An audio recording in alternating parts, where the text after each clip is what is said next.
State news 71 में आप सभी का स्वागत है। सढौरा सभापुर मार्ग पर स्थित श्री श्याम गौशाला में इन दिनों संगीत में श्रीमद् भागवत कथा का आयोजन किया जा रहा है। व्यासपीठ पर विराजमान मथुरा से पधारी साध्वी प्रिय किशोरी द्वारा श्रीमद् भागवत कथा की विशेष अमृत में वर्षा की जा रही है। श्री श्याम गौशाला के संचालक महंत शोभादास के मार्गदर्शन में यह श्रीमद् भागवत कथा 22 फरवरी से आरंभ हो गई थी, जो कि 1 मार्च तक जारी रहेगी। श्रीमद् भागवत कथा प्रतिदिन दोपहर बाद 1 बजे से शाम 5 बजे तक आयोजित की जा रही है। प्रथम दिवस का शुभारंभ समाज सेवी श्री राजकुमार गोल जी द्वारा किया गया। इस मौके पर संत बाबा अनाड़ी दास जी, अमित सेतिया, राम कुमार गुर्जर, नैब दास, महंत अभिराम, साध्वी सोनूनाथ सहित काफी संख्या में श्रद्धालु भी मौजूद रहे। श्री श्याम गौशाला में आयोजित की जा रही श्रीमद् भागवत कथा की संगीतमय आयोजन में आप सभी परिवार सहित सादर आमंत्रित हैं। कथा प्रतिदिन जैसे बताया दोपहर 1 बजे से शाम 5 बजे तक आयोजित की जा रही है। आप सभी सादर आमंत्रित हैं। तो आइए कथा के दूसरे दिवस की कुछ झलकियां आपको दिखलाते हैं। वो तो ऐसे ही पड़े रहते हैं, बाहर पटक दो, यहाँ पटक दो, वहां पटक दो। ऐसे ही जो स्त्री है वो तो है कोहिनूर हीरा, अनमोल रत्न।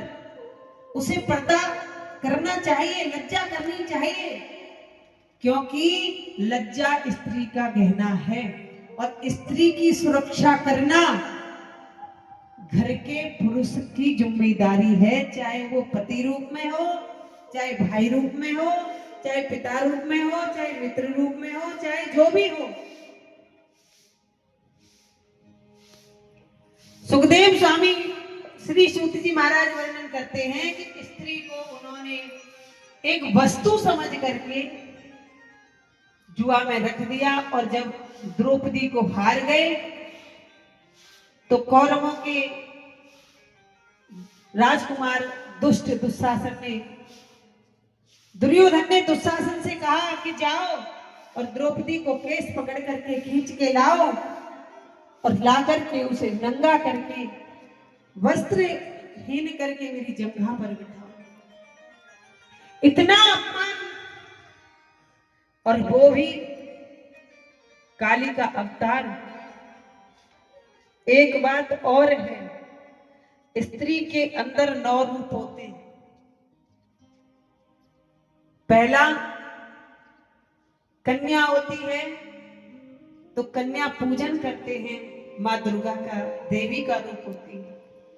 दूसरा, विवाह होकर के जाता है, द्वार पर दुल्हन का पूजन किया जाता है, लक्ष्मी का रूप होती है। उसके बाद में स्त्री चूल्हे का पूजन करती है। क्यों करती है? क्योंकि उस समय रसोई में वो अन्नपूर्णा का रूप होती है, भोजन बनाने वाली, सबका पेट भरने वाली। तीसरा, संतान को जन्म देते समय वो जगत जननी का रूप होती है। बच्चे को दुलार करते समय वो मां वात्सल्य का रूप होती है। जिस समय वह स्त्री अपने घर में थोड़ा थोड़ा सृजन करके बचा बचा के रखती है, उस समय मां भवानी लक्ष्मी का रूप होती है। अगला, जिस समय स्त्री अपने घर का पालन पोषण करती है, उस समय जगदम्बा का रूप होती है। क्योंकि जब देव सो जाते हैं ना, तो पूरी सृष्टि का भार मां जगदम्बा के ऊपर जाता है। उस समय जगदम्बा का रूप होती है। इतने रूपों को लेते हुए भी एक और रूप स्त्री का होता है। अगर उसकी मान मर्यादा भंग हो जाए तो महाकाली रुद्रकाली भी स्त्री के अंदर ही बैठी हुई है। ये तो पुरुष के ऊपर निर्भर करता है कि वो कौन से रूप का दर्शन करना चाहता है। मां चंडी का, महाकाली का करना चाहता है, कि माता दुर्गा का करना चाहता है, कि अन्नपूर्णा का करना चाहता है। पुरुषों को 3 मंत्र हमेशा याद रखने चाहिए अपने घर में सुख शांति बनाने के लिए। सबसे पहला मंत्र, आप बड़ी सुंदर हो, आपके समान दुनिया में कोई सुंदर नहीं है।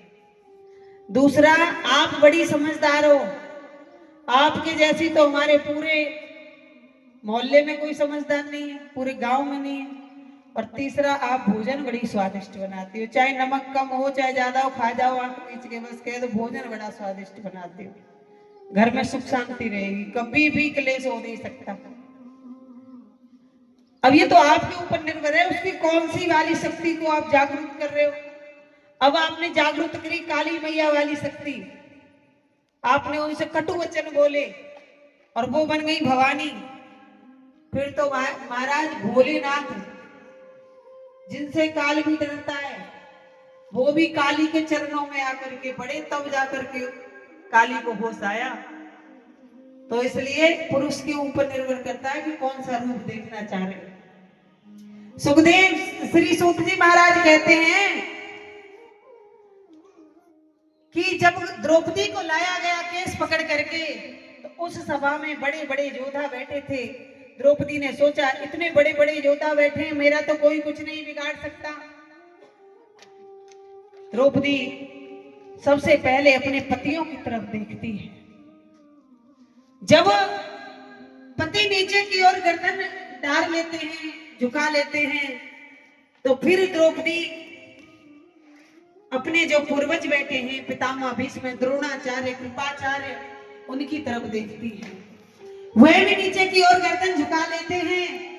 तो द्रौपदी सोचती है कि मैं छत्राणी पुत्री हूं, मैं स्वयं अपनी रक्षा कर सकती हूं, और अपनी साड़ी को दांतों से पकड़ लेती है, हाथों से जकड़ लेती है।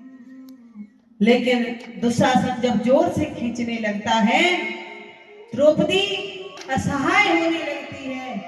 तब उसे याद आता है द्रौपदी को कि हे केशव, एक बार आपने सुदर्शन चलाया, आपकी उंगली थोड़ी सी कट गई, आपकी समस्त पत्नियां खड़ी थी, किसी को इतना प्रेम नहीं आया कि मैंने अपनी साड़ी फाड़ करके उसमें से आपके हाथ पर जो बांधी थी, आज मेरे उस कर्ज को निभाना और मुझे सभा में नग्न नहीं होने देना प्रभु। श्री हरि दौड़े और दौड़ करके अपने हाथ में से उस 4 धागे को खोलने लगे।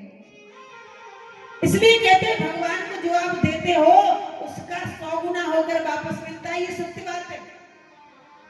उस साड़ी को खोलने लगे और ऐसा वर्णन आता है कि साड़ी विच नारी है, कि नारी विच साड़ी है, और साड़ी की ही नारी है, कि नारी की ही साड़ी है।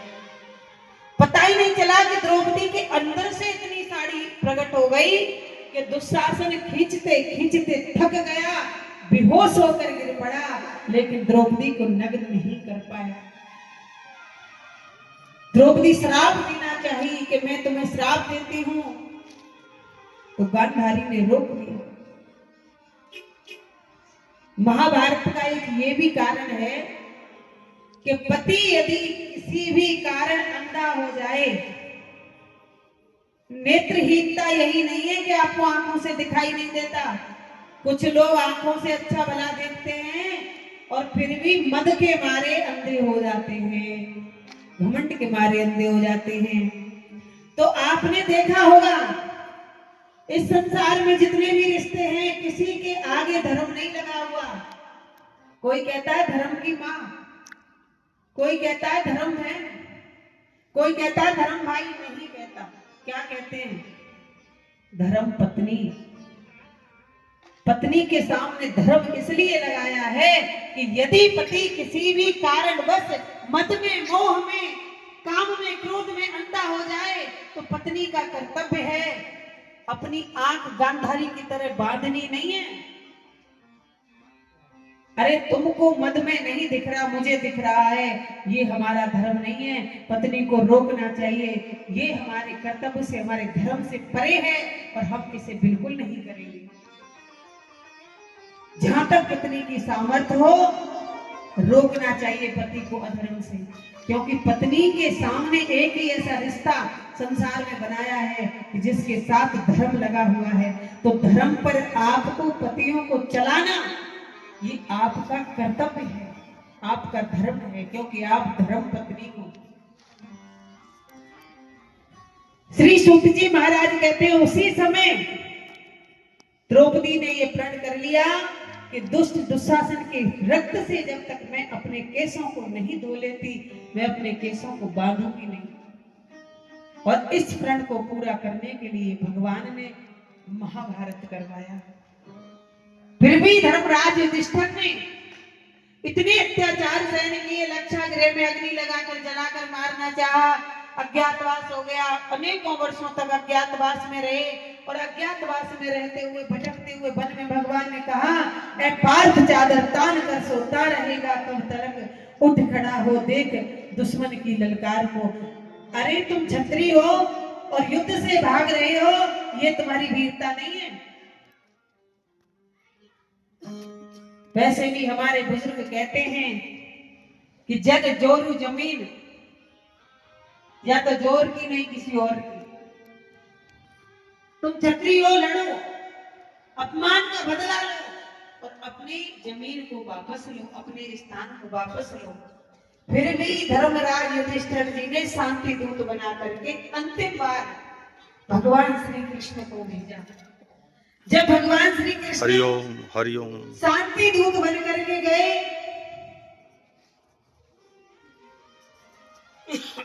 तो द्रौपदी दौड़ी दौड़ी भगवान कृष्ण के रथ के पास आई और कहने लगी, हे केशव आप कहां जा रहे हो?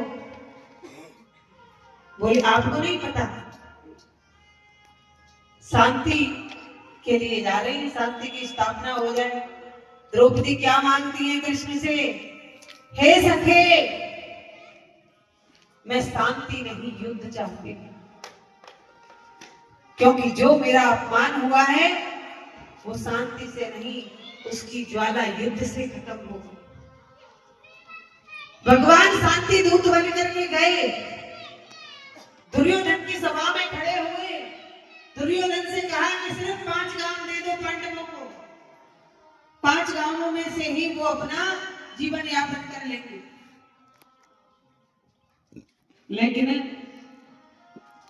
वह भी दुर्योधन दे नहीं सकता।